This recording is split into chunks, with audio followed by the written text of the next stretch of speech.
Blog Talk Radio.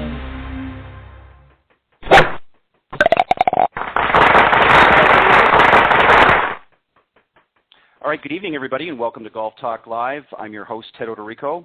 This week on Golf Talk Live, I'm joined by PGA Teaching Professional Tom Patri. But before I bring Tom out on the show tonight, let me just remind everyone, of course, this is a live broadcast. We're broadcasting on blogtalkradio.com from 6 p.m. Central Standard Time to 8 p.m. Every Thursday night, and that's 7 p.m. Eastern Time or up to 9 p.m. Eastern Time for you East Coasters.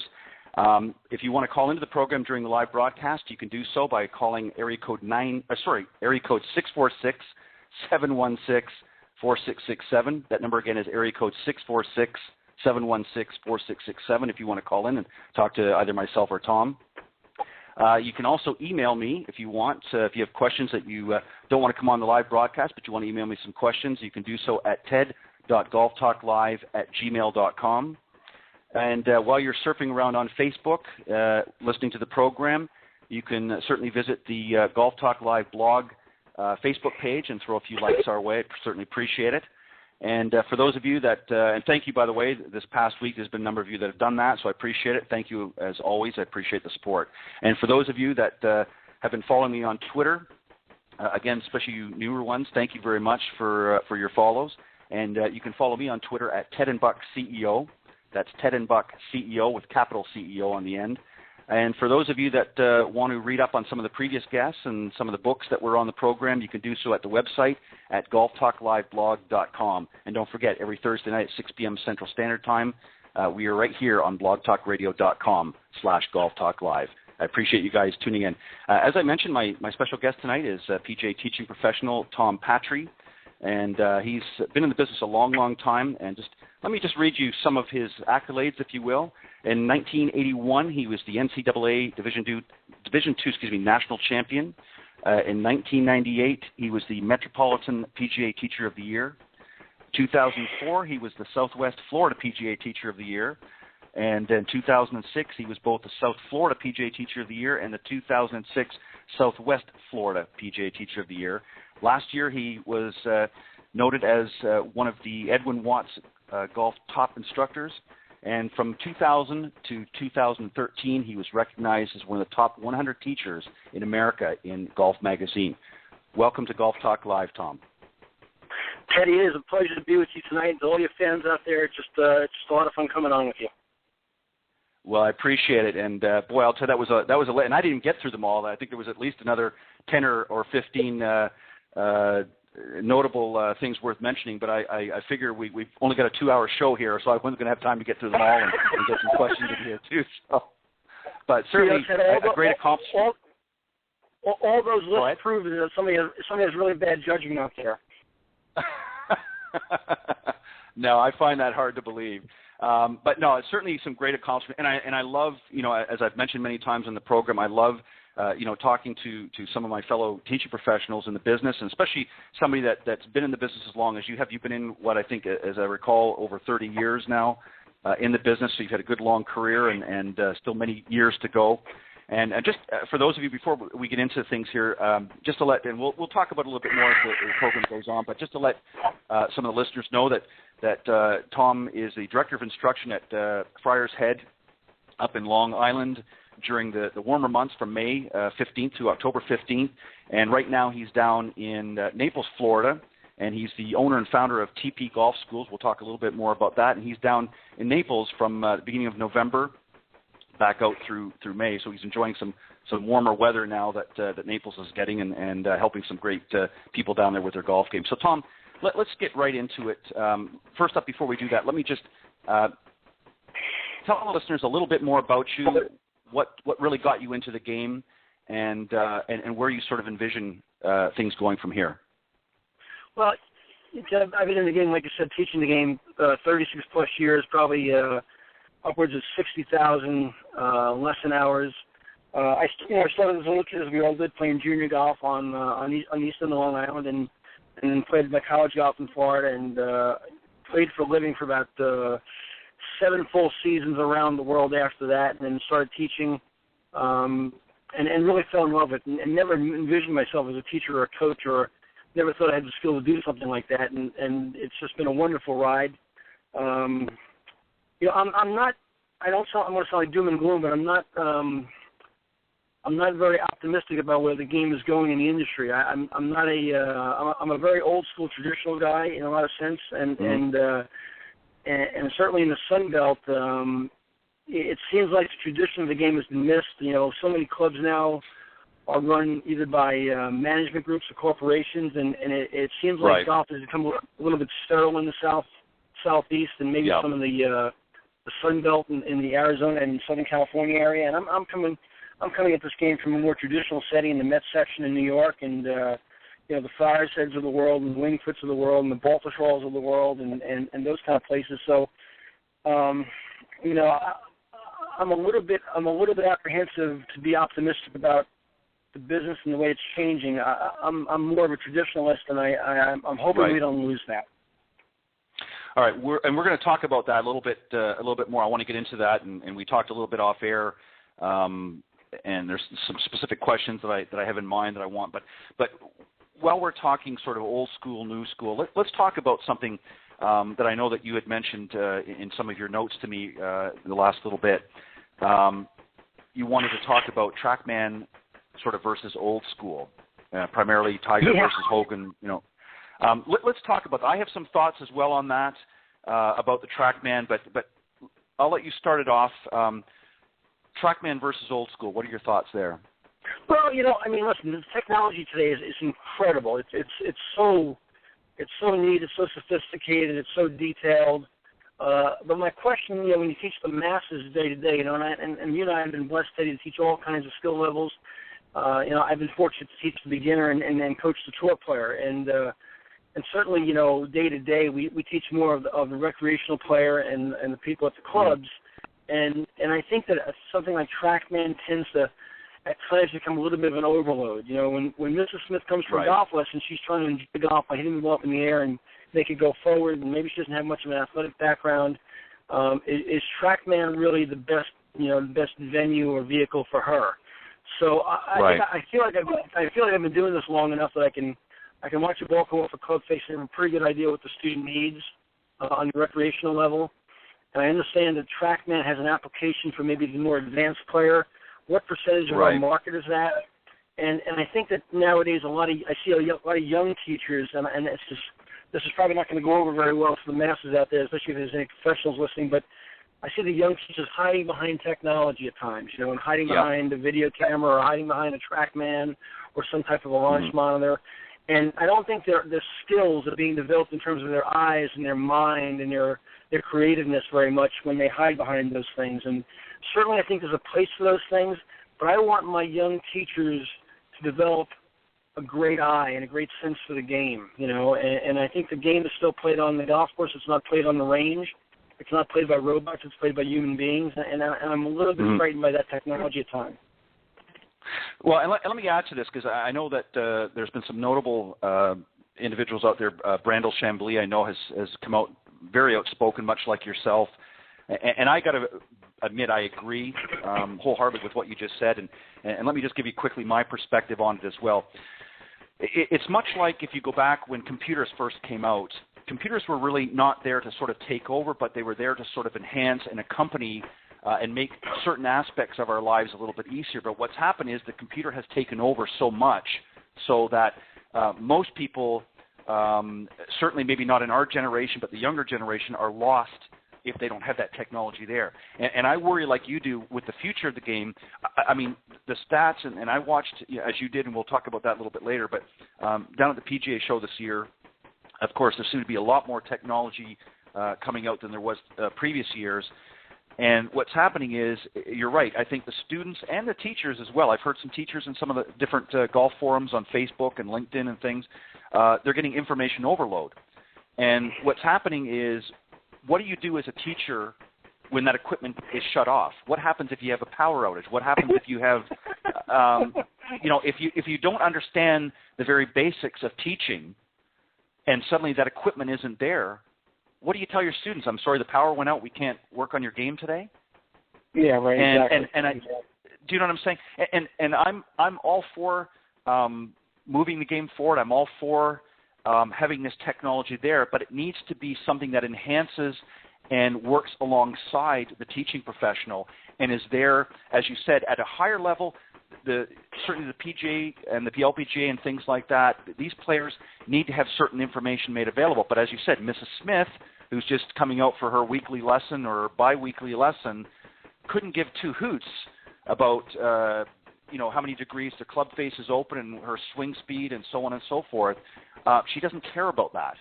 She just wants to make the ball go as straight as possible, get as much distance as she can, and the bottom line is how quickly is she going to get that ball into the hole. That's all she cares about. Right. Right? I don't think I can say it any better than I think that if you walk Mrs. Smith into a room in a department store, they sat her down in front of a computer screen, he turned on a TrackMan screen with some information on it, and he asked her what it was, she wouldn't have a clue what it was, or what it meant. Right. And I'm not saying we're not obligated to educate these people and make them brighter students and brighter learners and brighter golfers, but I just think that for the average player, if you have to teach off of a screen only or through a lens only, I don't think you've developed your teaching eye. Right.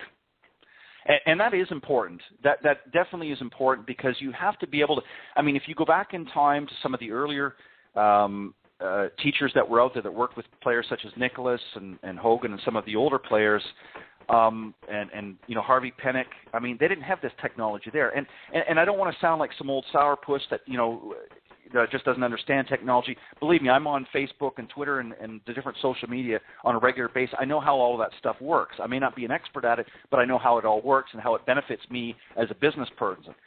But at the same time, it's there to enhance the skills that I've already developed. It's not there to overpower or overtake. And you're right. There's a lot of young guys out there that hide behind the technology, and when you flick the switch and shut that technology off, they're lost. They are very lost. And it's funny, I've gotten into some roundtables and some forums with some of these younger teachers, and they are very, very resentful of that view. I express my opinion, not trying to anger them, but trying to say to them, guys, listen, wonderful information, great information for us as teachers to have, see tendencies in ball flight, and these numbers are valuable things for us to have as teachers and knowledge and implant in our brains, but you got to get out on the tee and grab Mr. and Mrs. Smith and make them hit a better shot in a very simple, very concise, very, very easy to understand manner, because they're going to the first tee, and if they have TrackMan on their mind, you might as well put a straitjacket on those folks because they're going nowhere quick. Well, and the other thing, too, that I think that as teaching professionals that we have to be cautious of is, especially with the beginning golfer. Now, the more seasoned players, you can get in. Somebody that you've been working with for a while, you might want to move them into a TrackMan and let them experience that and let them understand what's happening in their swing, especially if you're doing some fine-tuning. And I'm not even talking about the tour players, but some of your lower handicap players. But you get somebody that's really green, that doesn't really understand the game, and you start hooking up all the monitors and you start hooking up all the video cameras and so on and so forth in this technology. They're not sure whether you're plugging them in for a life-saving machine or what you're doing. But it's true. They don't understand what's going on. And especially for women, and I'm not here to pick on women, but because women are still, in many respects, still new to the game, there are a lot of them that are intimidated by that. The last thing they want is all, I think a lot of my male students, at the recreational level will be very intimidated by that. I'll give you an example. I think when video came along, and before we had a lot of experience with video, and I go back a little further in the game than you do as far as my teaching, but when video first came along, I was a video addict. Everything was videoed. It was so much fun. Let's look at the film. And nowadays when I video somebody, I'll video them and I'll bring up a frame, a particular frame, and freeze it. And I'll say, you see this frame? This is what's going on in this frame. This is how we're going to combat that. This is the drill to combat that. This is what we're going to work on. And they'll say to me, can I look at the whole video? And I'll say to them, no. Do you understand this frame? Do you understand what I just showed you, this one frame? Yes, I do. Right. This is the big kahuna. This is the area we have to work on. Let's go back and work on this now. And they want to watch the whole film. If they watch the whole film, first of all, they're not astute enough to understand all of the film and what's going on. Second of all, their eyes are going to wander in the film, and they're going to see 17 things going on and have 17 thoughts in their mind. We've got to make this today, in 2014, we've got to make this easier for the student, not harder for the student. Right. And that's where it goes back to that information overload. It's great to have this information. It's great as an instructor for us to be able to peel back the layers and look at all this stuff. But the other thing that it really does is, in order to keep up with all this technology, I mean, I don't know how many teachers that I'm hearing the same thing. Well, I'm going back for such and such course. I'm doing this, and they've got 14,000 credentials. I mean, my doctor doesn't have as many letters after their name. And I'm not knocking any of this. I'm all for being informed and keeping up to date. And I'm not trying to criticize, as you are, I'm not trying to criticize the profession. But I'm wondering, and this needs, I think, serious discussion, and this is something that I'm going to pose in the upcoming Coach's Corner segments, is talk about the industry, because I think as teaching professionals, I think we have to start getting real and start talking about these things, and as opposed to letting the industry dictate how we're going to do things, we need to start dictating to the industry what's really important to us and how we're going to move the game forward, and not allow all this technology to sort of overwhelm us and become, sort of the driving force in the business. And that's really what's been happening, is everybody's coming out with their own approach to things, and what's happening is it's creating a mass confusion. And what, at the end of the day, if the student is given too much information and can't process it and isn't able to see improvement in their game because of this information overload, they're going to quit.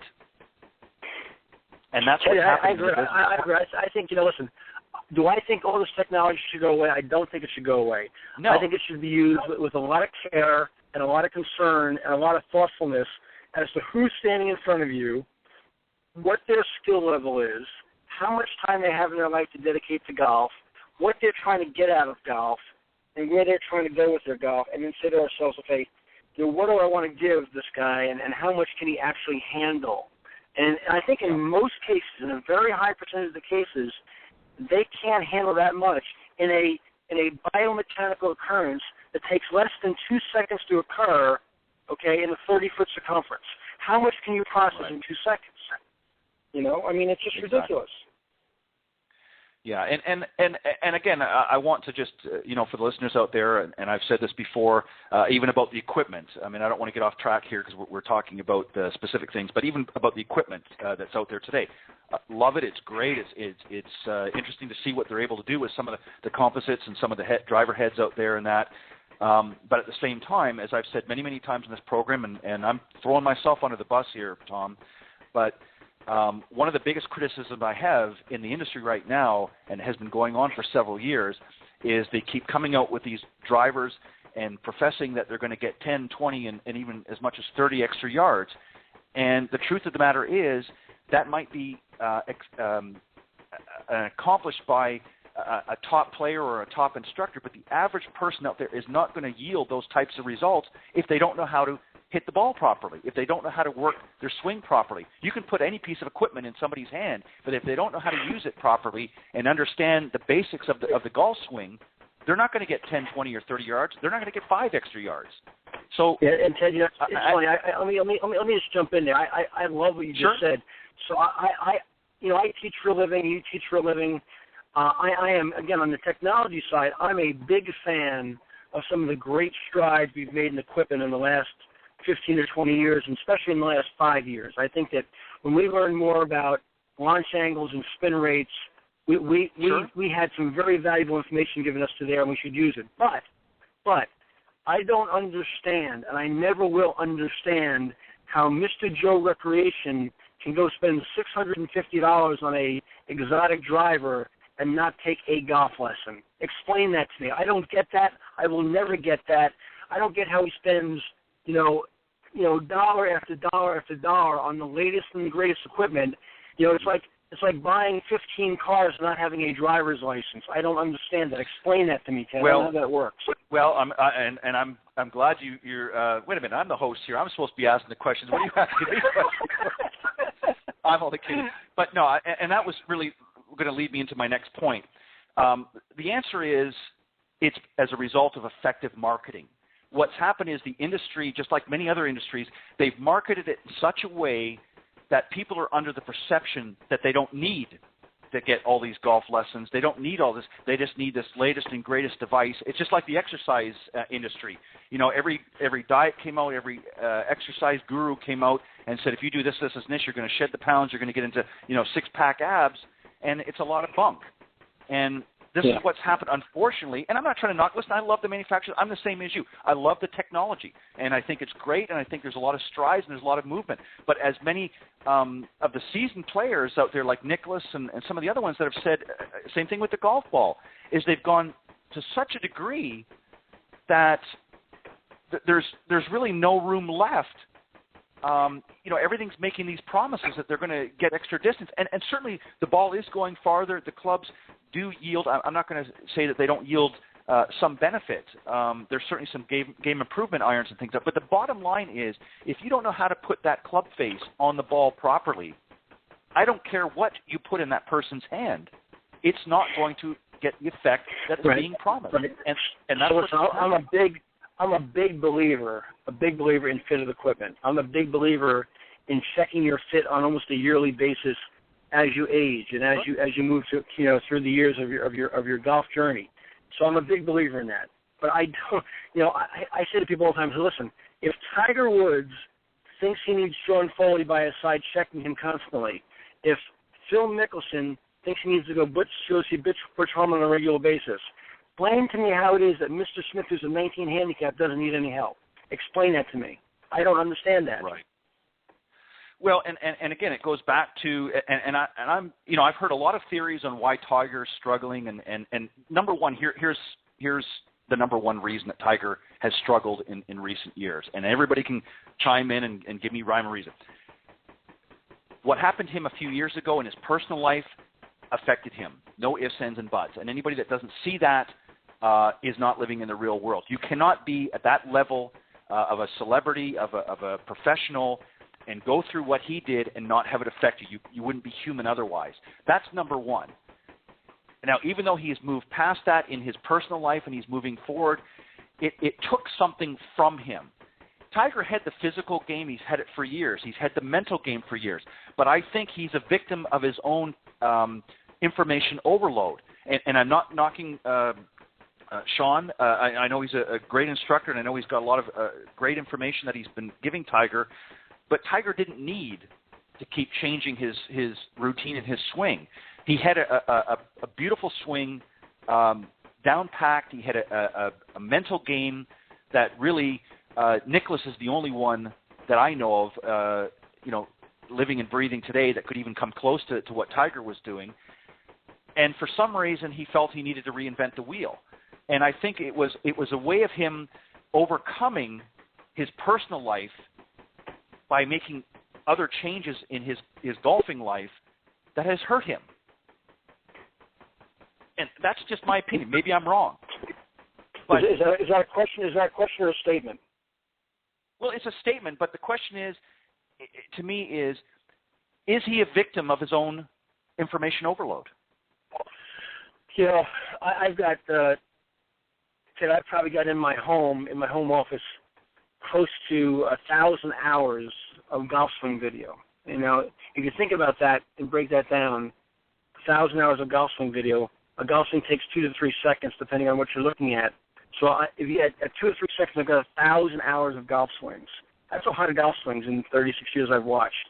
I think that the Woods swing of the Butch Harmon era and the play of that player during that era was just phenomenal. I think there are certain teach-coach relationships that are in our history.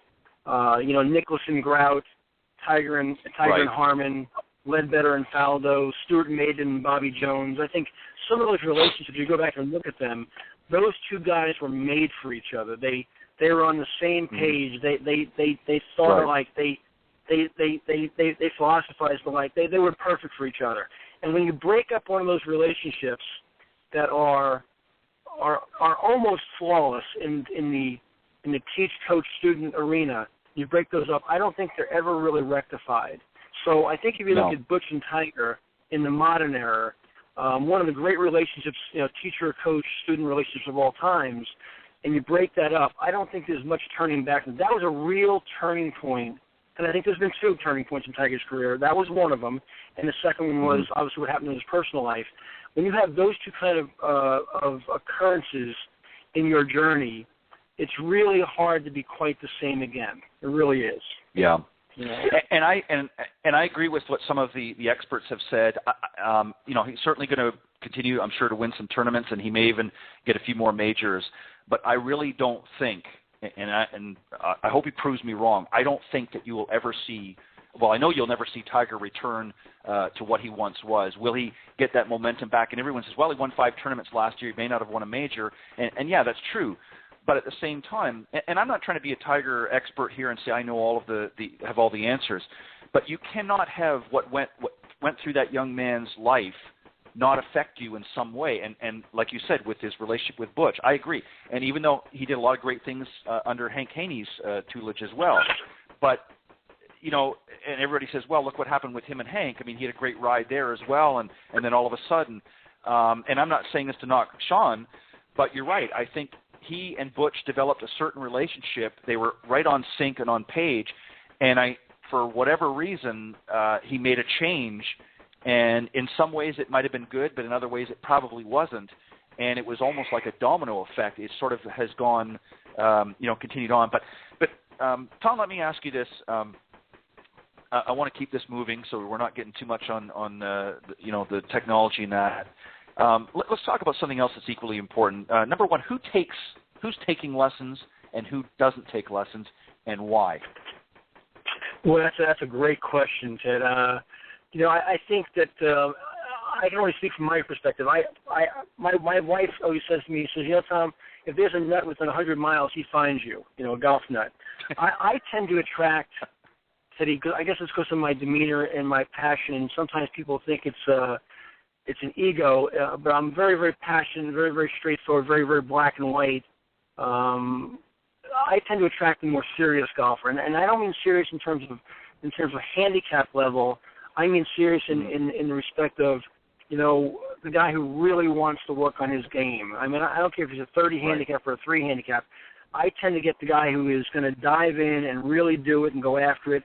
I am really not for the faint of heart, so I don't.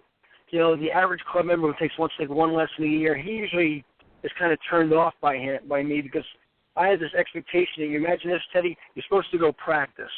You're supposed to go work on your game. You're supposed to go get involved. And, people go, oh, you mean you want me to practice? I can't believe he wants me to practice all the time. So I'm of the thought where, listen, if you're going to spend some money with me, I'm going to really make you better. And part of it is getting really involved in this process.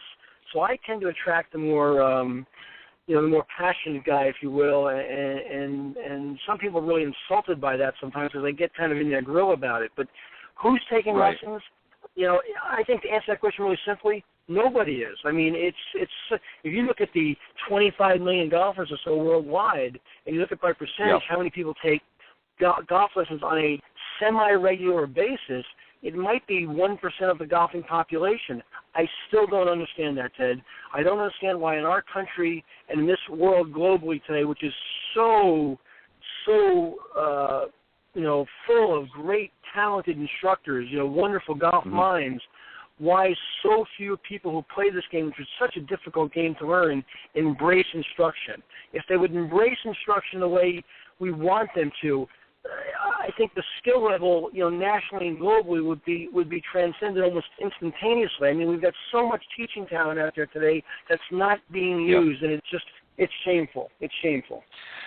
Well, and also too, let me just quickly interject. And as a result of that, and I've seen this out there. There's a lot of great teachers now. Obviously, some of the more seasoned ones are well established, but some of the young guys that are coming up have actually dropped out of frustration for that very reason, because they're just, they've gone through all this work to become, at the level that they are. They want to teach. They're excited, and everything, all the ammunition's there for them to load up and lock and load. But the problem is they're just not able to get those people to walk through the threshold. And I think part of that is, Tom, and again, this is only my opinion, but this is just what I'm seeing. it's a time management thing with the people out there. People are so pressed for time that it's not a priority in their schedule. I mean, I'm the same as you. I'll have somebody come out, let's say this week we'll come out and have a lesson, and we'll get something organized, and maybe they're going to come in 2 weeks' time, so I'll give them some things to work on and some things that I want them to address. And lo and behold, 2 weeks rolls by, and they're coming back for lesson number 2, 3, or whatever you. And I'll say, how did your practice sessions go, and how are you working on it? And it's, well, we had the wedding last weekend, and then this came up, and that came up, and the excuses start flying. And I'm just thinking to myself, I'll tell you what, I'm going to just put out in a PDF version all the things that you need to do. You just hand me over the $500 or what have you, and I'll just email it to you when you get a chance to look at it, and I'll shoot a little video of myself doing some of these different things, and you kind of work. And that's almost really what it's going to have to boil down to, because what's happening in the industry is that people are just not able to manage their time, and the instructors are trying to get creative and getting people to come through the door. So they're discounting, a little bit too much at times, and trying to invent all these different ways of getting people to walk through the door. But the truth of the matter is, people want everything now. They want it fast. They want instantaneous. It's instantaneous gratification, and that's why I think you're not getting, these 25+ million golfers walking through our door. So Ted, my question back to you would be then, do we change and do we bastardize our teaching, or do we hold the line and say, listen, we're going to teach the people who are passionate, we're going to teach the people who really want to improve, and we really can't do a damn thing about the folks who won't show up. So we've got to understand that that's the human animal. Not only is it the human animal in golf, it's the human animal in society, because we have achievers, we have overachievers, we have underachievers. In society, in business, we have those people. In athletics, we have those people. In social skills, we have those people. In academics, we have those people.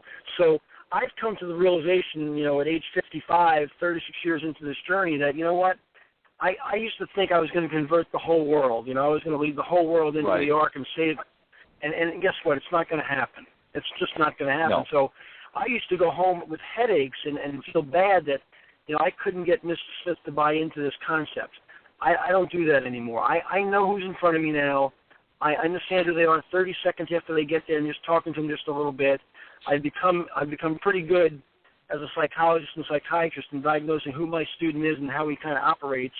So I just say, listen, this is what I'm going to be able to do with this guy or gal, and I've got to kind of live with that and do the best I can for what they're willing to put back into it. Well, and you're right. You're exactly right on that, and I agree with that as well. And here's the thing. There's a couple of reasons that I believe, and one of them I don't want to get into a great detail because I'm working on something right now that in this particular area, I will sort of throw the bone out there, but I'm not going to get into a great lengthy discussion. The reason being is I'm working on something right now that I hope, if everything goes as planned, is going to break through the glass ceiling. But I'm going to start with the other one first. One of the things, as I mentioned, sort of that it's a combination of information overload is number one, but also two, people want, they're not as patient as they used to be. Everybody wants results now. So, the days of the 5 lessons and so on and so forth are dwindling away very rapidly because people just don't want to commit to that time. If they can't get, that quick fix, and I hate to use this analogy, but it's almost like somebody that's addicted to crack or something. If they can't get that quick fix, they're going to move on to something else.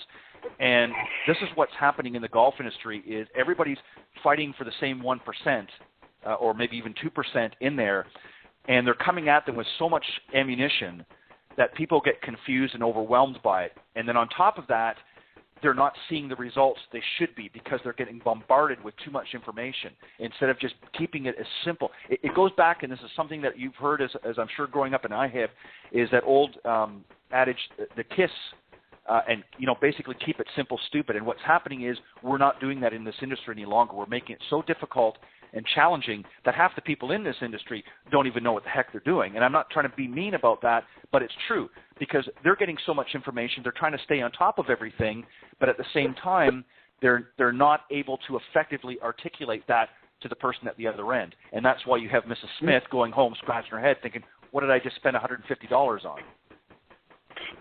Right. See, we're on the same page. We're on the exact same page. So I think, the other thing, as you go, I'm sorry, go ahead. Go ahead, finish your thought. No, go ahead, finish your thought. As you come to the lesson tee every day now, I mean, I know I do. I look at my lesson roster every day. You know, a lot of my students are regulars. They come on a bi-weekly basis in most cases. And I look at my lesson roster. I got Richard Smith coming today. Last time I worked on this with Richard. This is my next step. Let me see how he's done with what we did, and let me move forward from there based on his skill level and his application. I don't think we can do more than that. I just don't think we can. So if the passion doesn't exist on both sides of the range basket, the teacher being on one side and the student being on the other, you can only do what you can do. You can only do what you can do. And I think I agree with you 1,000%. You know, not that you teach your student as a child and keep it so simple that you don't try to educate them and move them along from the 101 level to the 201 level to the 301 level, but you got to do it that way in a graduated, sequential, logical, well thought out order, and move it forward. You know, I finish a lot of golf lessons, and I'll say to people, you understand what we did today? He said, well, you only gave me 3 things to work on. I said, that's probably too many. You know, you only gave me 3 things. I said, that's probably too many. I gave you plenty to work on. Go work on it. Let's see what you can do with it. You know, and that's enough. Let's get moving. Yeah, the optimum word is you have to work on those things, and that's what they're not doing. And here's the other thing too. I think really to teach effectively, you have to do a couple of things. You can't give them too much information too quick because again they get overwhelmed. But you also have to challenge them a little bit each time. In other words, if everything's made too simple, as you said, then they become complacent in it's just like in a relationship. If things go along the same way all the time, they become complacent and they get bored. So you have to find a way to challenge them and push them just a little bit, but you have to understand where the threshold is because each student is different. Some person wants to be aggressively challenged. Other people don't want, not so much. So you have to find that balance in doing that. Like, in other words, a tour pro, let's say if you're working with a tour pro, you can challenge them a little bit more aggressively because they have the skill set to handle it. But that Mrs. Smith or Mr. Smith that's a weekend warrior, you can't come out there and start discussing ball flight laws and things like this with them and at the same time try to reinvent the wheel all in the same session because they don't understand it. And it overwhelms them. Great. Right? I think that's a skill. Let me jump in there. I think that's a skill as a teacher, that you develop from being in the trenches for a long period of time, and I call it reading your student and knowing who they are. I mean, I have 30 handicaps that I can give a lot of information to because they can handle it and they can absorb it. I have 4 handicaps that I have to give 1 item to per session because they really have to kind of micromanage that 1 item. So I think as a teacher, you have to read who's in front of you. You have to read their learning style. You have to read how much they can handle. You're going to have to read their lifestyle and how much time they have to put into it, how much time in between sessions they're going to really have to apply this. I think you have to make a lot of reads as a teacher and as a coach, and you have to proceed with caution. Right. I'm going to say my second one, but I'm going to hold off because there's a question that I want to ask you in a moment or two, and then I'm going to apply my second part to this issue, this conversation that we're having. But I think I want to save it because I think it really falls in line with this later question. So, Tom, let me very quickly just hold tight there for just a second. I just want to remind everybody that you are tuning in live to Golf Talk Live every Thursday at 6 p.m. Central Standard Time. And I'm talking with my very special guest this evening, PGA Teaching Professional Tom Patri. And we're just having a great conversation, talking a lot of things, starting from technology to a little bit about where things are with, who's taking lessons and why some folks out there are not. So a lot of great conversation here with my special guest this evening. So join in the conversation if you want. You can do so by calling in at 646-716-4667. Or if you're a little shy, you can email me at ted.golftalklive@gmail.com, and I'll be more than happy to read your question out on the air. Tom, let's go on to the next question. And it's kind of, again, a little bit under the technology heading, and you did touch base on this a little bit, but is video still powerful or is it dangerous? No, I think video is very powerful. and it's only dangerous when used incorrectly. And as I said earlier tonight, I use video sparingly. I use it with all my students just about, but I use it sparingly. I usually show them a frame. I don't show them a video. I frame up a frame and show it to them, make a point about it, and then I'll expand that thought, on the tee itself in practical application.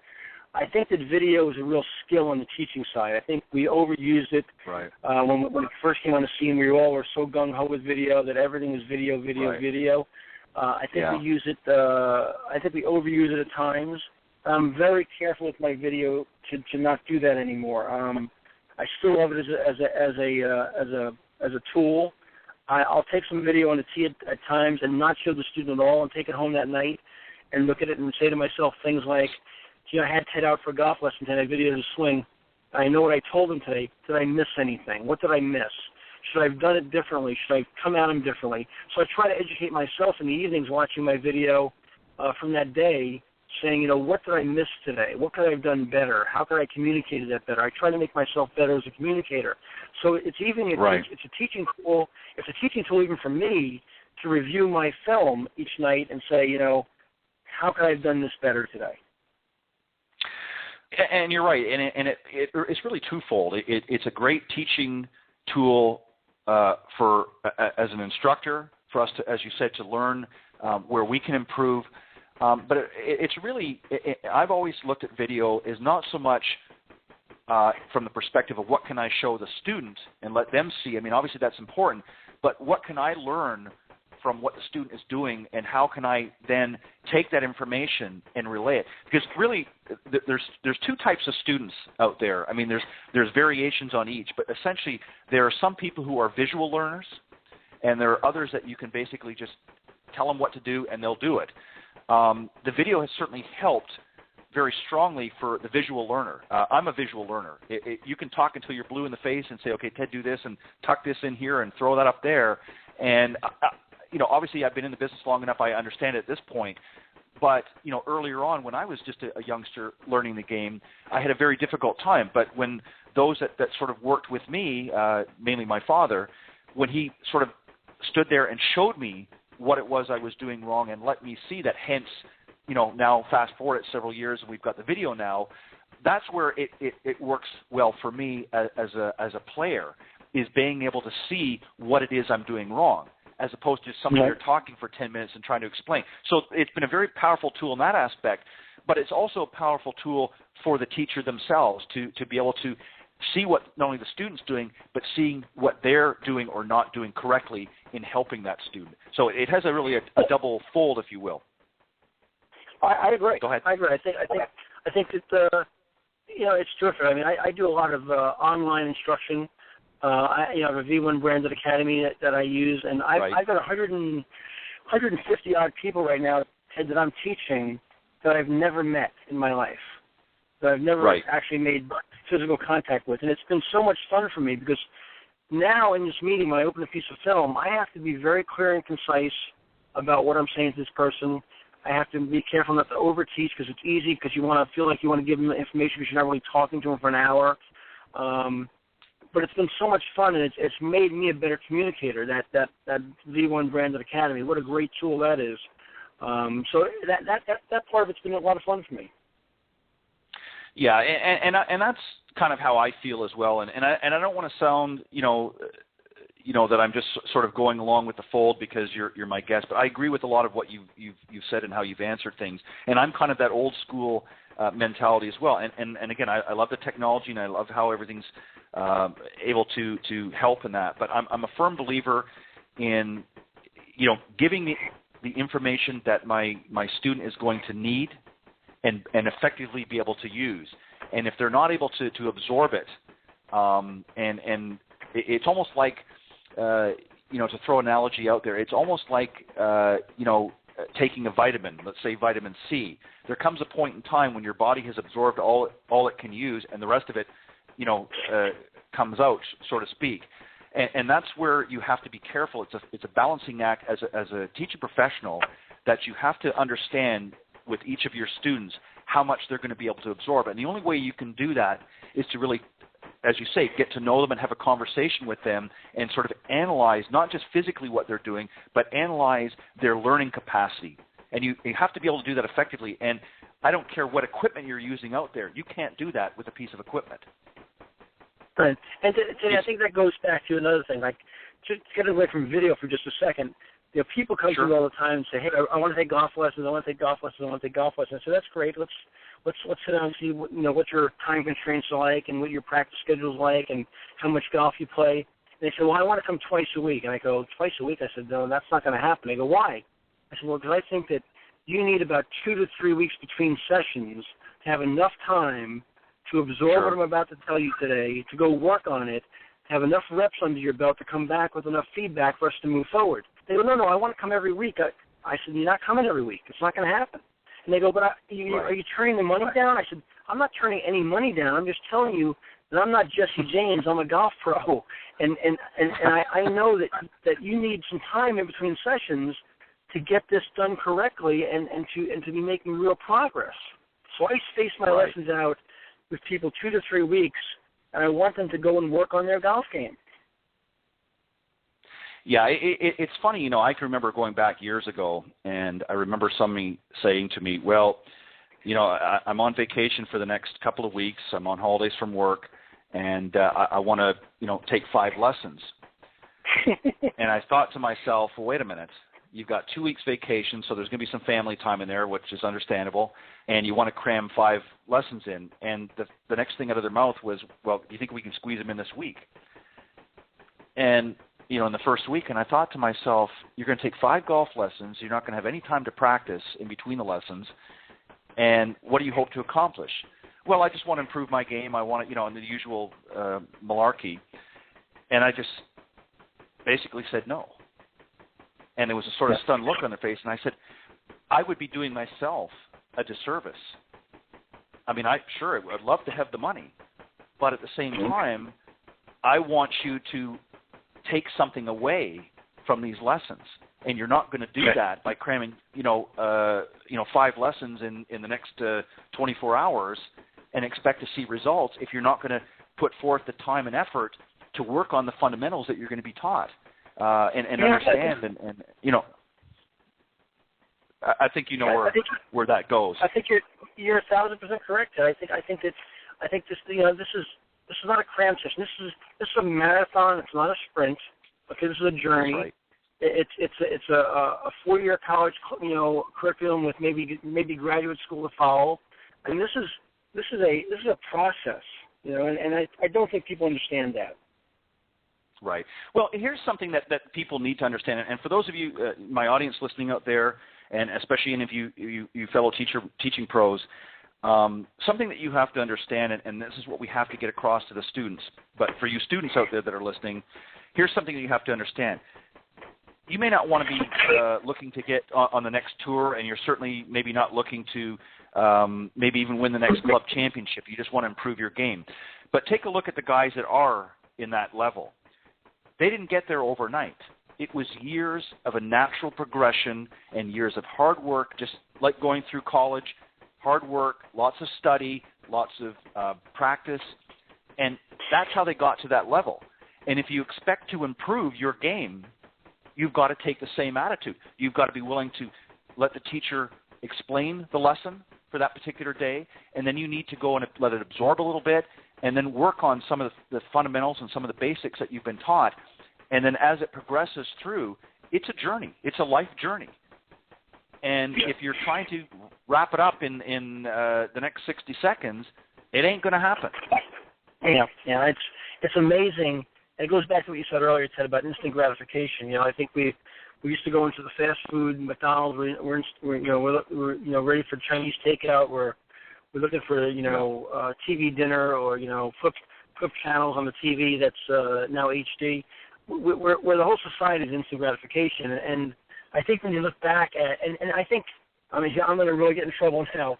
When you look at TrackMan and you look at instant numbers, and let's change the numbers instantly, and you look at something like Hogan, or you look at something like Harvey, like a talented person like Harvey Penick, developing a Ben Crenshaw and a Tom Kite, and a Mickey Wright. and the processes that these people went through, and the pains and toil they went through, and the dedication and years, and the digging it out of the ground. I don't really understand this generation. I really don't. I'm sorry. Well, I sound like I'm 100 years. I sound like I'm 100 years old. I'm sure. Listen, I'm going to be 50 in a month, so I'm not that far behind you.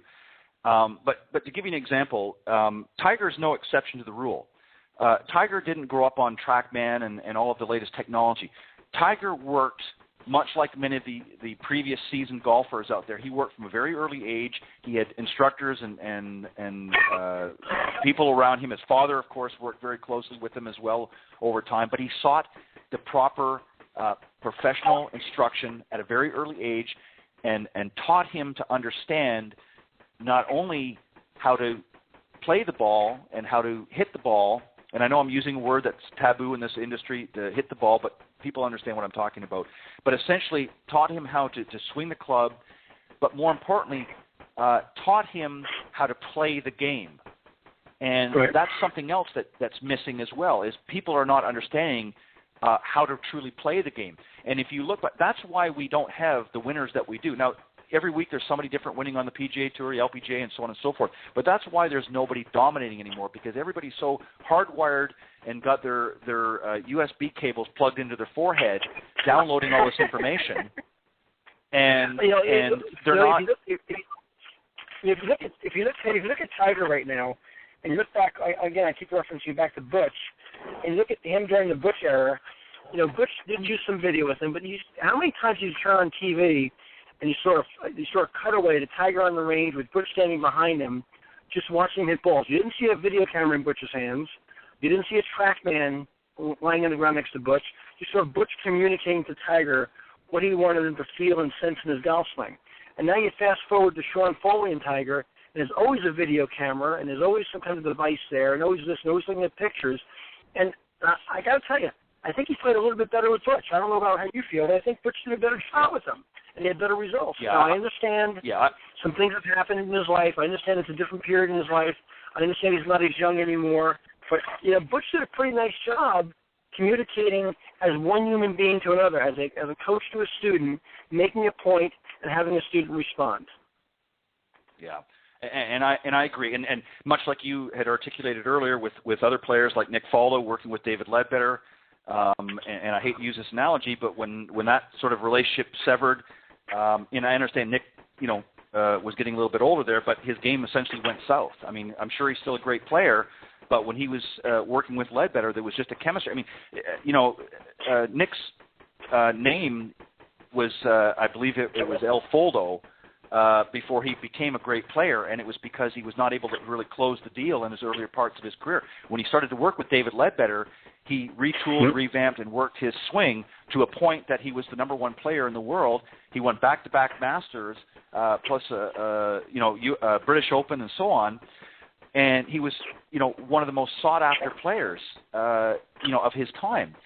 But when that relationship sort of severed, and he got too overcomplicated and too much information and too much, this, that, and the other, suddenly, and that's what's happening to Tiger. I think Tiger is, again, without trying to sound like a broken record, he's got the USB cables plugged in, as I said, and he's downloading all this information. And really what he needs to do is go back to the basics, go back to what he was taught for 20-something years, and with his time with Butch, and I guarantee it will change the way he's playing now. But, Sure. I'm not his teacher, and I'll be honest, I wouldn't want to be, because it doesn't matter what you do, there's going to be so much criticism, and because he's not going to get to the level that he once was. It's just not going to happen. He's getting older, much like it happened with Nicklaus. So can he be a great player again, and can he continue to still be a great player? Yes. But will he ever get back to the earlier 2000s? I don't think that's going to happen. And I don't think it's going to matter who he's with. That's my opinion. Right. Now, I agree. I want to move on, Tom.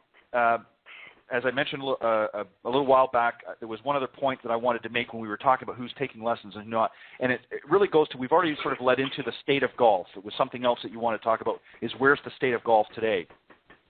I want to let you express some thoughts, and I'm going to shut up here for a few seconds, and then I'm going to come in with a point that I feel is an area that needs and can really resurrect the golf industry.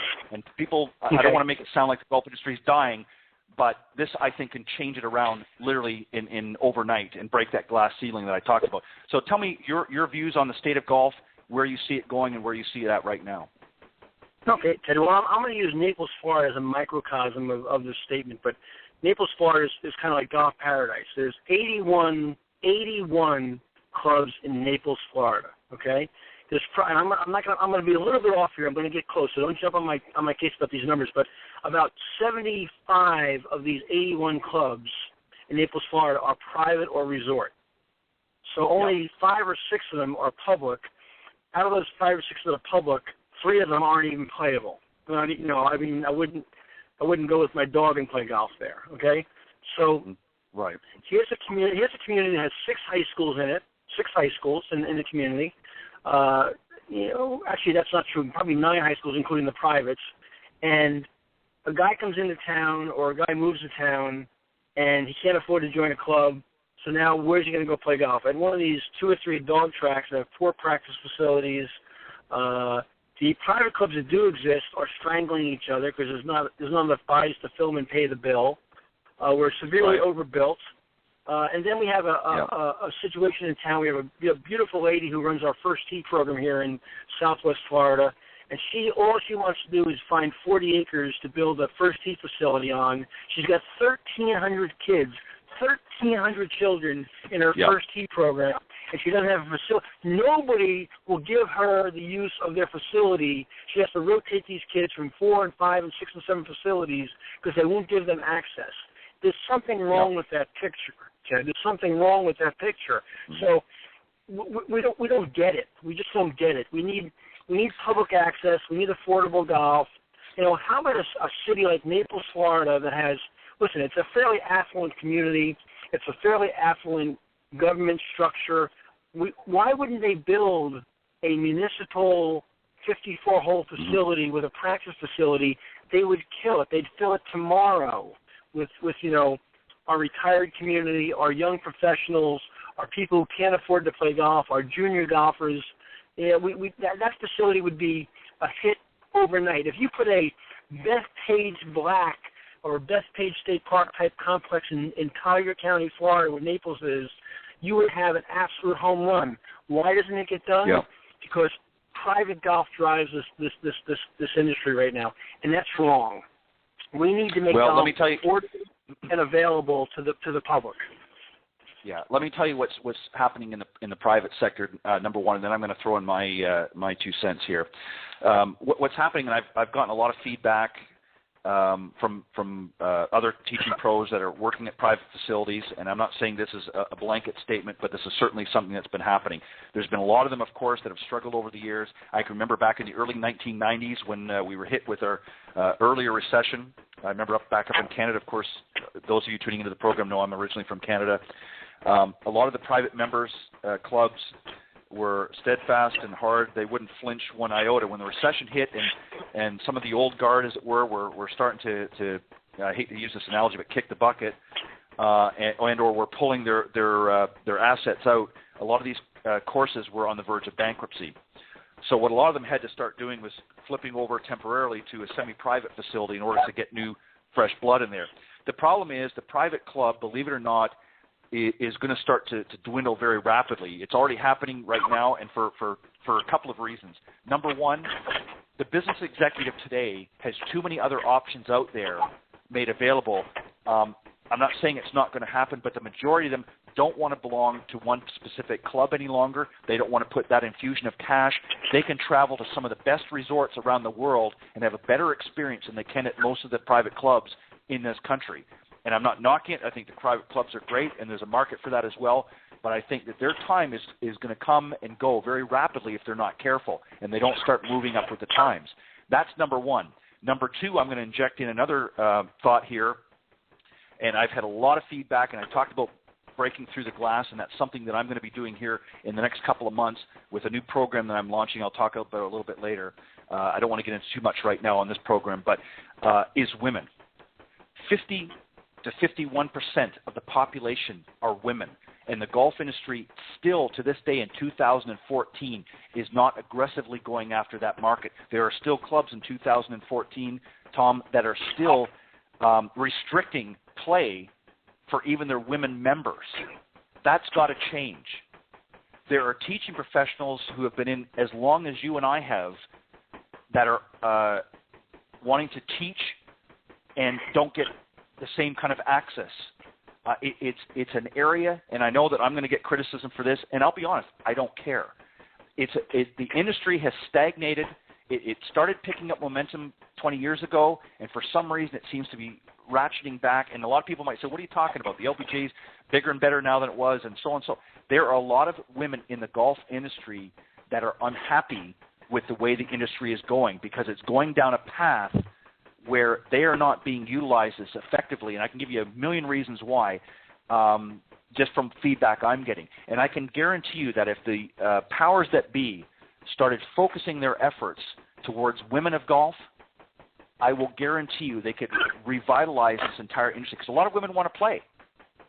But the problem is, like you said, the accessibility, number one, and the fact that they don't have a willing and a receiving, and you may be exception to the rule. You may have a lot of women that you're teaching, and a lot of other pros I know out there, myself included, are teaching women, and people might say, well, what are you talking about? But there are a lot of women in the golf business that are being shut out because they're not getting the same access. And they're doing, the industry is doing themselves a disservice by doing that. Your thoughts? Well, let me give you another point on that too, Ted. So let's go around, you and I. Let's get in the golf cart and go around and ride around at 5 or 6 or 7 or 8 7 or 8 golf courses in Naples, Florida. Let's get on the golf cart and ride to the ladies' tees, and let's ride from ladies' tee to ladies' tee to ladies' tee, from hole to hole to hole. And I want you to tell me what percentage of the women you know that play at a club anywhere in the continental United States. I'm using Naples, Florida as an example. Sure. And they can reach on their golf course from their ladies' tees or their forward tees, however you want to designate the tee, how many they can reach more than half the greens in regulation based on their skill level. So I don't understand in 2014, clearly tonight there's a lot of things I don't understand. I don't understand how these architects build golf courses for women and look at the holes and don't realize that the vast majority of the women that play recreational golf in this country cannot hit the golf ball far enough to reach hole, or even have a chance to reach the hole in regulation, whether it's a 3, a 4, or a 5-par hole. Right. And therefore, they're not having any fun. So we talk about women's tees being 5,800 yards long. The truth of the matter is that the vast majority of the women playing golf in North America right now should be playing a golf course that's 5,100 yards long or 5,200 yards long. And if you have a more skilled lady, and she wants to move back to what is the equivalent of the men's senior tees, fine. Yeah. But the vast majority can't play the golf course. They can't play the golf course in the current setup. So they're not having fun. And when they don't have fun, what do? They stop playing golf. There's and again, I don't want to get into too much because there's some things that I'm working on, as I said right now, some projects that I'm working. I'm going to be using this program. In fact, I'm launching a new show, actually, funny enough, called The Women of Golf in April of this year, following my new segment on Golf Talk Live called Coach's Corner, which we'll talk about in a little bit, because Tom, my guest this evening, is going to take part in that as well, and I appreciate that. But these are some of the topics and some of the issues that we're going to be addressing. There's a lot of women out there, not just in the profession, but out of the profession, that want to take up golf. Golf has always been probably the premier sport for business executives in doing business and so forth than any other sport out there.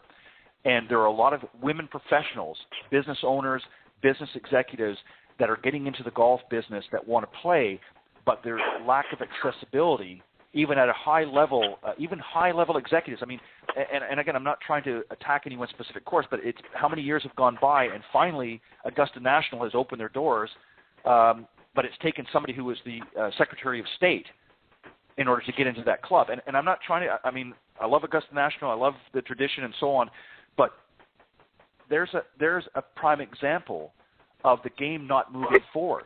And when you alienate 50 to 51% of the population, you're going to suffer because as equipment costs rise and so on and so forth. If the industry would just think for a second and say, how can we encourage and entice women to come into the sport and stay in the sport?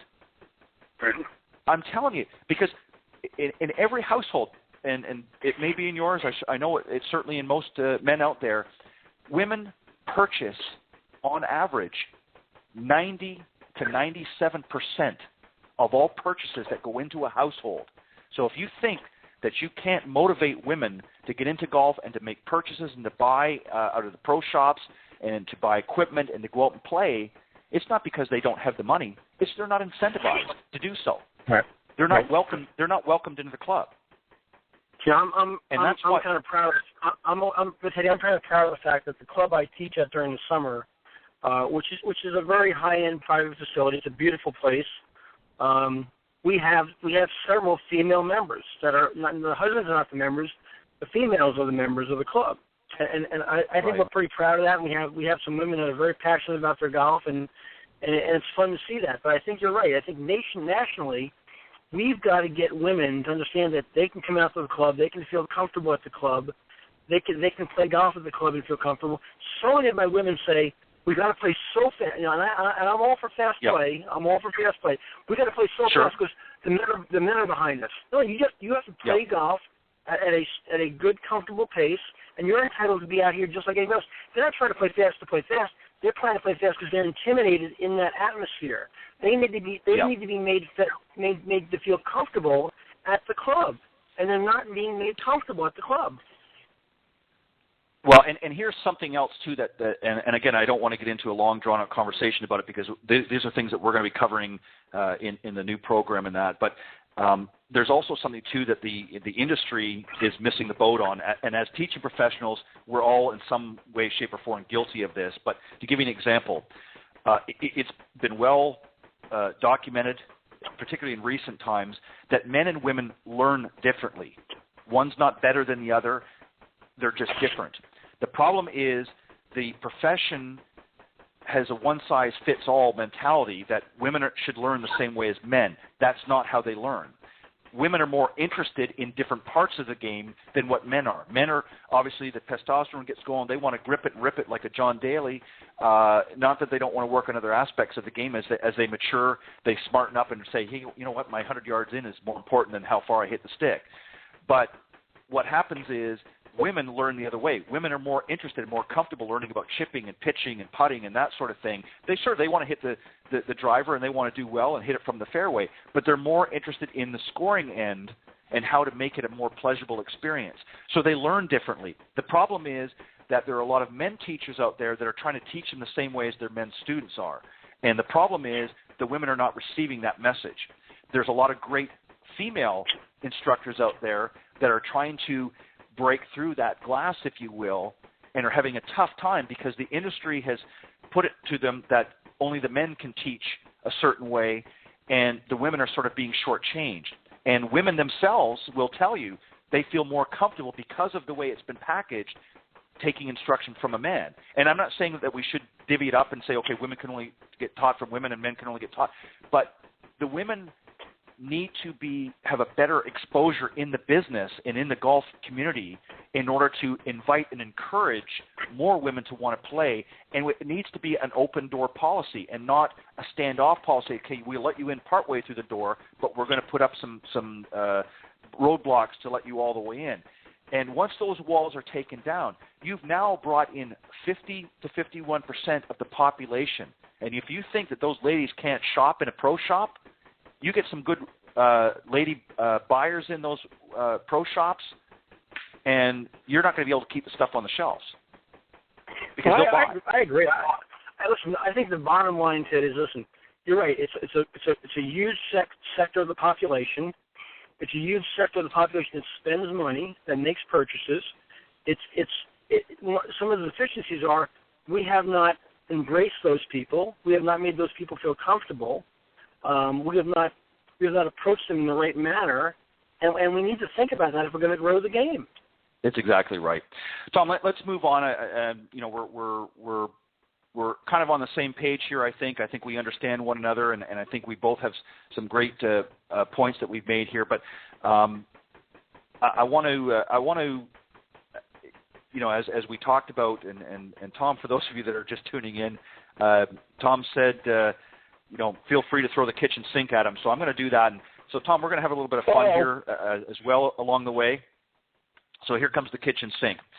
One of my things about the PGA Tour, you know, there's a lot of excitement in some ways, but in other ways it's become a little bit boring. And let me clarify that before I ask you the question. One of the things that I find boring is the game has gotten to such a level that it's basically become, you know, driver and you know, a pitching wedge and putter. And the full spectrum of the 14 clubs isn't being utilized like it once was. And what's happening is it's become very routine and very mundane. So my question to you, Tom, is this.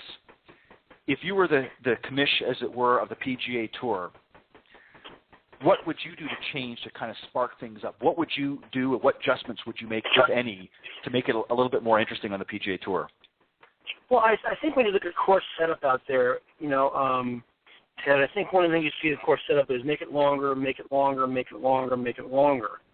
And I think that the two ways they fail to defend the golf course week in and week out on tour is the width of the fairways and what goes on in the conditioning of the greens and around the greens. So the shot-making skills around the greens, when there's minimal rough and there's perfect conditions everywhere, these guys are so good, they're just going to make, you know, they're going to make 15 to 25 birdies a week no matter what you do. They got the driver in the hand. They can hit it as far as they want. There's not much rough out there. They get a short iron in the hand. They stick it in there close to make a putt, and off they go to the races. So I think that the golf course setups, rather than being just length-driven, the driving areas have to be set up a little differently in terms of conditions. You've got to take the driver out of their hands a couple holes around. You got to make them hit some shots that, you know, they have to shape the ball into the fairway a little bit more with different clubs. They've got to hit slightly longer shots into the greens because they have to lay back on certain driving areas. And then the conditions around the green. I mean, I was a director of instruction at Westchester Country Club in Rye, New York for 11 years. We had the Buick Classic there every year. It was always in the top 10 most difficult golf courses on the PGA Tour. I can tell you, Ted, right now, I was there for those 11 years. No matter what they said on TV and what they said on the scorecard, the golf course was never set up longer than 6,700 yards. 6,700 yards in the modern era, and it was one of the 10 toughest golf courses on tour because of dog legs, rough, greenside conditions, and speed of golf course. You know, you don't have to. You can do it other ways than just like, listen, last year, how did Marion hold up last year as a U.S. Open venue?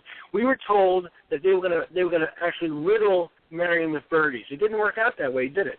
So there's other ways to take care of the golf course, and we're doing it just one way with length, and I think that's very short-sighted. Yeah, it was kind of like the Super Bowl, wasn't it? The Seahawks just blew Denver out of the water, and it was kind of the same thing with the U.S. Open. What was the Seahawks, and what other team played? I don't remember what other team played beside the Seahawks. I just remember the Seahawks. Yeah, exactly. It's almost like the other team. And I don't mean to offend any of you the Denver folks out there, but anyways, but it was the same kind of thing. You're right. I remember reading all of the articles and listening to it, and they thought, oh, yeah, they're just going to eat up Marion, and they got there, and it was a little different story. But you're right. And now, what about just to expand on that a little bit? What about the equipment? Do you and I'm including the ball in this as well? Do you think that we need to make changes with that as well to ratchet that back a little bit? As Nicholas has been very vocal, especially with the golf ball. Do you think maybe to make it a little bit different, that we need to maybe ratchet that back a bit? Well, here's my problem. I think when you do something like this, you've done it for 20 plus years. I think it's hard to go back. I think I'm a big opponent of taking the long putter out of the player's hands too. I think not that I believe in the long putter or don't. You've allowed something to exist for 15, 20, or 25 years, then you go, no, you can't do this anymore. I think that's a difficult call. I think that the USGA now has kind of boxed the manufacturer in about ball speed, launch speed, club design, et cetera, and they've kind of got that under control. And it's not going to go too much further now because they've kind of boxed them in. Now what you've got to do is I think you've got to really look and concentrate on tour with course setup. I think that taking the long putter out of the amateur's hand now that's trying to enjoy the game, I think that taking the distance possibility from the amateur away who's trying to hit the ball a little further and enjoy the game, I think that's a little bit of a problem. You've already let the cat out of the bag there for too long. I think you got to go back on tour in competitive golf and really look at course setup more than anything else. Yeah, and I agree. I think that, you're right. They've had a bite at the apple for so long now that to take it out on the amateur golfer, but that's always the way. And the lesser of two evils, I guess, is they could maybe ratchet things back at the tour level. But then again, you're people want to see that. They enjoy seeing the ball go a long way and whatnot. But I think you're right. I think with course setup and some adjustments that way, and the same thing even with Augusta National. I remember, when Tiger first came out and he was belting it such a long way, it was every year the bulldozers were up there back in the tees up. Right. And they probably, and I understand, I understand that they wanted to lengthen it, and it probably did need to be lengthened at some point, but it just got to the point where that's all they were doing. And I understand, Augusta's a different beast. I mean, they want the tightly mowed fairways and the little or no rough, but and I understand the concept there, but at the same time, it eliminated a lot of people on the tour for quite some time that just were not long hitters. Right. I just think I think the equipment aspect is a very, very touchy thing this year. You're crossing the line here between professional golf and amateur golf. You're crossing the line between bringing people to the game and making the game more enjoyable and easier for the amateur to play, yet punishing the golf professional. I think the USGA kind of went off a little half-cocked there. I think that they should have really thought that through a little bit more. Yeah, and I think those are some great answers, Tom, and I agree, again, 100%. I think that it's really going to be at the course level is where the changes are going to need to be made to make it more effective out on tour. The equipment, it's going to be very hard to draw that back at this point, even at the tour level. I mean, they can certainly make changes as they're proposed with the and are going to follow through with the longer putters and that. But as far as the ball and the other clubs, it's not going to happen at this point. It's been out in the market too long. Let's move to the teaching side. I just got a few quick questions here, and then we're going to wrap things up for you because I know you got to go. But from the teaching side, and we don't need to get into a long conversation because we kind of talked a little bit about some of this. But as a teaching professional, do you think sometimes we do our students a disservice, and if so, how? Well, I think we do two things. I think one thing that's a really big thing in my camp is I think we overteach and undercoach.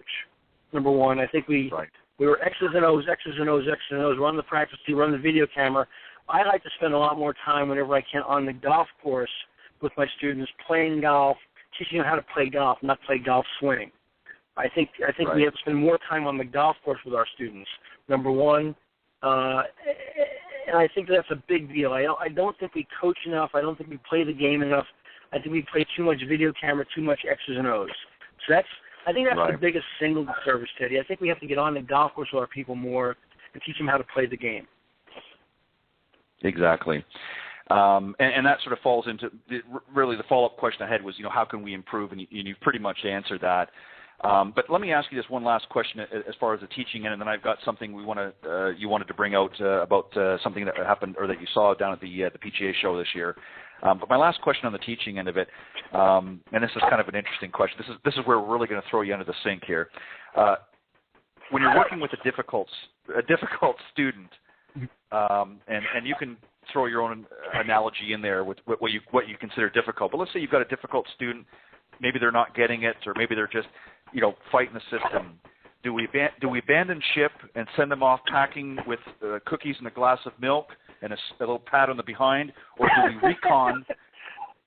do we recon our efforts and rework our strategy? What do we do in a case like that? Do we send them packing, or do we recon and rework? I think that's a great question. I think that's a really great question for both the teachers out there who are listening, as well as the students out there who are listening. Here's my answer. At age 55, with where I am in my career, I've got a tremendous luxury. My lesson book is full, and I've got a waiting list. So when Mr. So-and-so shows up, who's kind of the know-it-all, and I I explain what I think's wrong with his golf swing. He contradicts me or rebuffs me. I might take the video camera out then and show him on video that, listen, what I said is actually true. Can you see what I was saying to you is actually happening? If he still rebuffs me, then I might say to him, you know what, I don't think this is going to work out very well. I might not be the right guy for this job, very politely. Right. Okay, and I might send him packing at that point. Now, I will try my best to avoid that happening, but I'm not going to listen to that nonsense for a long time. I just don't have to anymore. That's a luxury. Now, for the young assistant out there who's trying to build a business, he's in a different position. He needs this guy in the lesson book. He might have to grin and bear that a little bit and try to turn the tide a little bit more and hang in there a bit longer. But I'm not real. I have to admit, I'm not real patient with my experience and what I think, and I really believe that I'm an expert at what I do. To listen to a lawyer, a doctor, an accountant, a garbage man, a plumber, or a taxi cab driver telling me that I don't know what I'm talking about when I diagnose a golf swing. I'm not going to hang around a long time for that. Yeah, and I agree. And you know, the truth of the matter is there are some people out there, and this is, I think, a really important lesson for especially I think the more seasoned teaching professionals out there, I think, are much like you. They got it. They're full lesson plan. They don't need to worry about that. But I think for some of the young and upcomers, I mean, certainly you want to give it your best. But the cold hard fact is there are some people out there that are just not teachable. There are some people, it doesn't matter what approach, they're just not teachable. They don't want to receive. They're on almost a defensive. And it's just that's the way they deal with things in life, and it doesn't matter.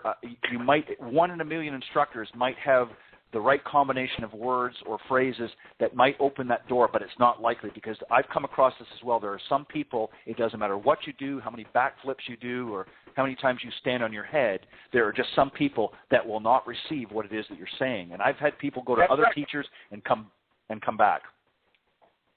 I agree, and I still try my best to turn the tide on that guy. I still try to make it a positive experience. I still try to turn him around, but if I make 2 or 3 attempts at that and he's still, pardon me, acting like a horse's ass, then he's going to get on his horse and go bye-bye because I'm not going to hang in there, you know, and just get my brow beat by somebody who's telling me I don't know what I'm talking about.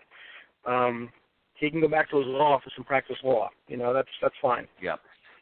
And it's actually funny you mention that because it usually is the lawyers and the doctors that are the ones that are like that, as opposed to the garbage man and lawyers, doctors, and engineers are the world's worst, you know, by far. Yeah, Sorry I concur on that.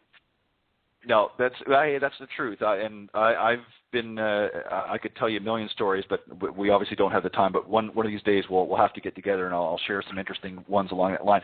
Tom, I want to wrap up the show with a couple things. I'm going to give you an opportunity when we finally wrap up to let some of the listeners know how they can get a hold of you if they're interested in connecting with you for some lessons and so forth, and some of the great things you're working on. But go ahead. I'm sorry. Yeah, the easiest way, Ted, is via my website at www.tompatri.com, www.tompatri.com, and that's probably the easiest way. All my information is there. My contact information is there. There's also a Facebook fan page, which is, you know, really easy to find, and then I'm on LinkedIn and Twitter as well. So all the standard ways, and then my direct line to my golf academy is 239. 404-7790, 239-404-7790. Perfect. Tom, one last final thought here that we wanted to give you an opportunity to discuss. Of course, we were both down at the PGA show in Orlando this year, just a couple of weeks ago now, and you wanted me to ask you about game golf. Tell us a little bit about that and what that's about. I actually am having a breakfast tomorrow morning at 6 a.m. at the Ritz-Tiburon here in Naples with one of the executives of Game Golf, just by coincidence, Ted, but I'm not very impressed very easily about new gadgets and toys out there, but Game Golf is a GPS-driven stat program, analysis program that is extremely easy to use. There's a little tiny component that clips on your belt, and there's a little tiny thing that goes on the top of your grip of each club, Yep. and it reads every single shot, how far it goes, spin rates, direction, and it compiles stats. And as you build the stats in depth, it gives you exact yardage of every club you hit, where your missed patterns are. I could go on for hours about things it does. It's one of the most incredible things I've ever seen, as far as being accurate and compliant with giving you feedback about what's really happening on the golf course, not what you think is happening on the golf course. That's a big deal, Ted. What's really happening on the golf course, but based on what you think is happening on the golf course. So just check out Game Golf. Just Google Game Golf, and it's a really cool bit of information and apparatus. Well, let me know. After you've obviously you don't have to do it right away, but let me know maybe in the next week or so how things go tomorrow, and maybe I'll try and get somebody from their organization on the program as well to talk about it. Sounds like it would be interesting. I think the listeners here would certainly enjoy hearing about something that is going to help their game, and obviously is not just one of the latest gadgets out there, but something that's truly going to benefit them. And that sounds exciting. Yes, it's very cool. Very cool stuff. Okay. And certainly I'm gonna do as you said. I'm gonna certainly Google it myself and try and reach out to some of their executives and get somebody to come on the program.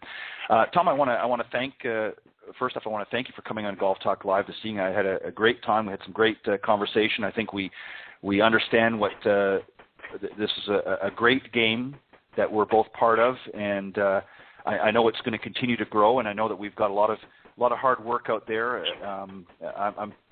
I haven't been, as I said, quite as long as you have, but I'm getting there, and I think it's a game that needs a lot of work too.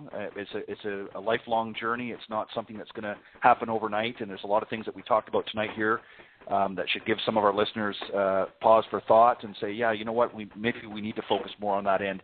And I'm talking particularly about the teachers out there that are listening, some of the coaches that are tuning in every week here. We need to be a better steward.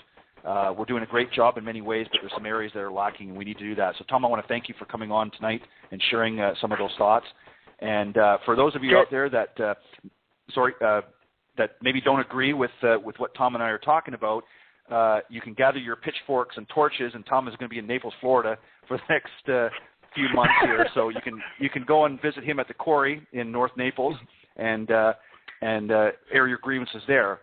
I, on the other hand, am moving come tomorrow, but all kidding aside, Tom, I want to thank you for coming on the program and making it an interesting show.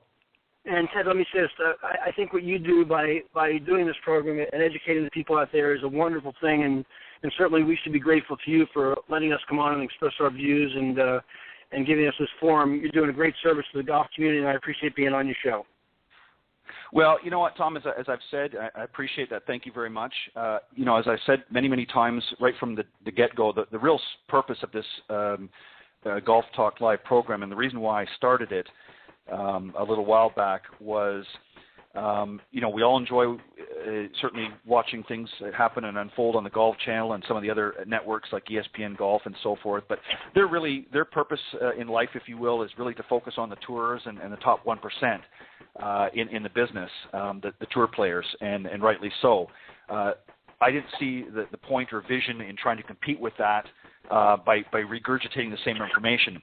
And I wanted to really work a little closer with some of the people in my profession, but also in the golf industry in general, and give them a forum, if you will, to come together. I mean, as you are and I am in many of these different groups on Facebook and some of the other social media sites, really wanted to do was take some of that discussion that's going on there on these different sites and bring it to an audio format. And I think that's why it's been so well received, is there's really nothing like that out there. And I wanted to do something to make that happen. And there's a lot of things that we're moving, and I'm going to talk about some of that.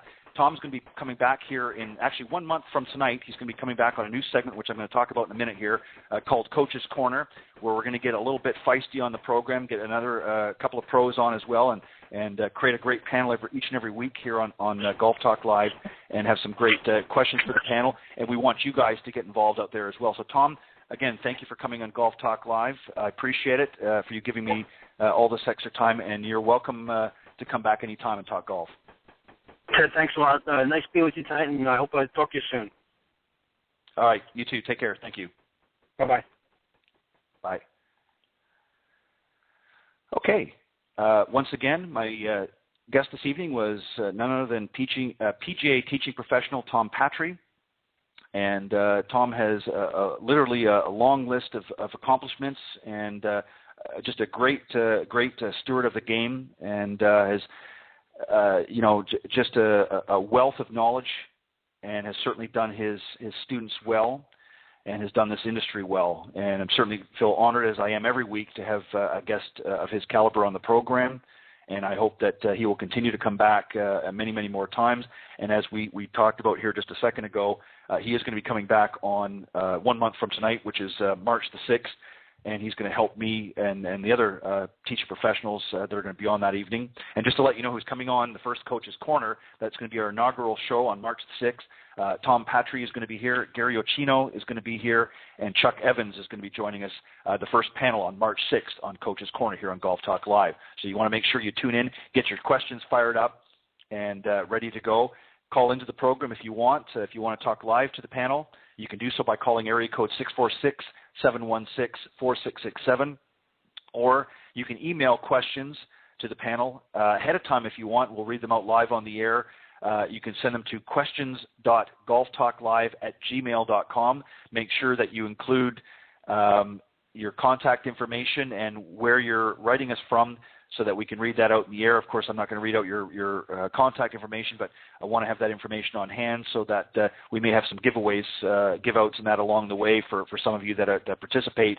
So I want to make sure that we have that information on file. But I'm certainly going to let the people know where you're writing from. If you're calling or writing from the East Coast or West Coast or North or South, we want to let people know what state you're from and just to make it interesting in that. But make sure that you send your questions into questions.golftalklive@gmail.com or call live into the program on the Coach's Corner segment. That's going to be every Thursday here on Golf Talk Live, every Thursday at 6 p.m. Central Standard Time.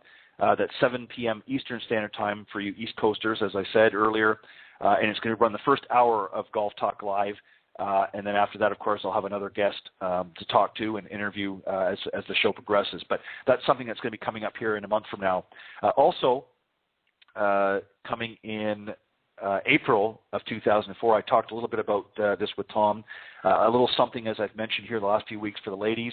As you can tell quite passionately, as I talked earlier this evening, beginning in April, I'm going to be joined from time to time by none other than LPGA professional Cindy Miller, who is no new person to the game. She's been around for a long, long time, very seasoned professional herself, and she's going to be coming on the show and help co-host for many of the segments and setting in some great instruction as well along the way. So Cindy and I will be hosting the brand new Golf Talk Live program, Women of Golf, and that is going to tackle some of the issues that we talked about, that I talked with Tom about tonight, that facing women in the golf industry today, not just the players, but the coaches and teachers as well as some of the corporate ladies out there that are trying to break into the game and make it part of their corporate life.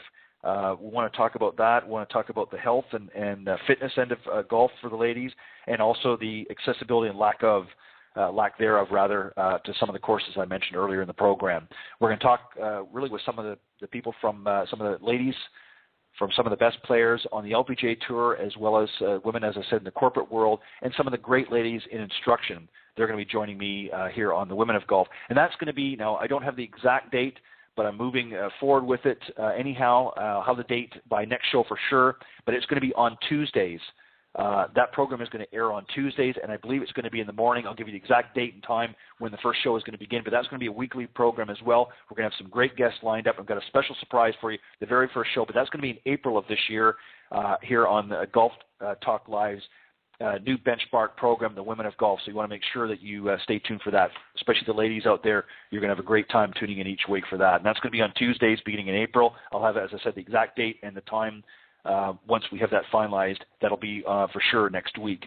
So I want to take this opportunity just to wrap the show up here to thank all of my listeners worldwide for faithfully tuning in each week to Golf Talk Live. Without you guys, obviously, I wouldn't have a show. And it's certainly a pleasure and enjoyment of having a number of highly qualified and talented coaches and teaching professionals, golf gurus, authors, and entrepreneurs stop by the Golf Talk Live studio here every week. Through their participation and guest appearances, they have helped to make Golf Talk Live a first-class show. I can't do it without them, of course, and without your participation and tuning in each and every week. I thank you for that support. And some special thanks to some of the sponsors that support the program every week. Mr. Jonathan Laird of South Coast Golf Guide, Mrs. Meredith Kirk of Meredith Kirk Golf and Enos Golf Myrtle Beach Magazine, Nikki and Tiffany Litherland from Down Under in Australia for helping to spread the word each and every week, and of course Mr. Bernie Pinder, Dr. Greg Ortman, and of course Mr. Barry Goldstein of Ontic Golf for all of their great input and support throughout the program, and of course my good buddy over in Ireland, Peter Doyle of Doyle Golf Solutions. Thanks guys for all of your continued support. Let me, again, one last time, let me thank my special guest this evening, PGA Teaching Professional Tom Patri. If you want to get in touch with Tom, you can get him on his website. The information is there at www.tompatri, and that's patri.com.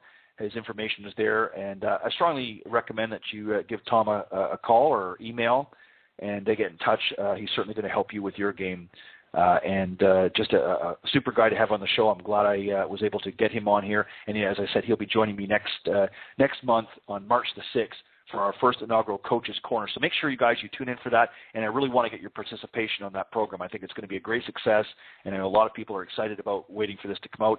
Not only are the coaches getting excited about participating, but I know some of you out there are anxious to get some of your questions answered. So make sure you do that each and every week here on Golf Talk Live. And remember, the program airs on blogtalkradio.com every Thursday at 6 p.m. Central Standard Time and runs through to pretty much 8 p.m. Central Standard Time each and every week. Sometimes I'll end it a little bit early. You can call into the program live at area code 646-716-4667 or email me personally at ted.golftalklive@gmail.com. While you're on Facebook surfing around, make sure you stop by the Facebook page, Golf Talk Live blog, and throw a few likes. And also for you Twitter followers, you can reach me at Ted and Buck CEO.